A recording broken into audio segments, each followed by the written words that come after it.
Our command of Jesus today is love God, love people. It comes from Matthew chapter 22, verse 35 through 39. Let's read that together. It says, "And one of them, an expert in the law, asked a question to test him. 'Teacher, which command in the law is the greatest?' He said to him, 'Love the Lord your God with all your heart, with all your soul, and with all your mind. This is the greatest and most important command,' or other translations may use, 'This is the first command.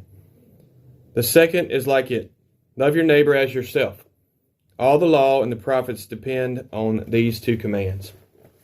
So the Pharisees were always trying to stump Jesus by asking him questions that he probably couldn't answer, even though they didn't realize that he was fully God and fully man, so he could answer any question they had.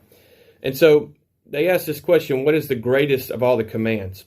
So there were 613 Levitical laws, and if you add the 10 commandments, so there's 623 laws in the Old Testament. How in the world is someone supposed to pick one being the greatest? Out of all these 623 laws, Jesus says, love the Lord your God with all that you have, all that you are. Love the Lord your God with all your heart, soul, and mind. And Deuteronomy says, with all your heart, soul, and strength. So this is the most important one.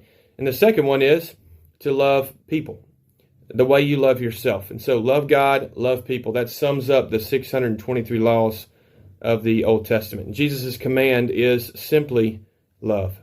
When we show love to God and when we show love to others, the commands of the law, the law itself takes care of itself. When we begin to love people the way God loves them, it changes everything. So my question for you today is this. Are you showing God's love? Are you loving the Lord with all your heart, soul, and mind?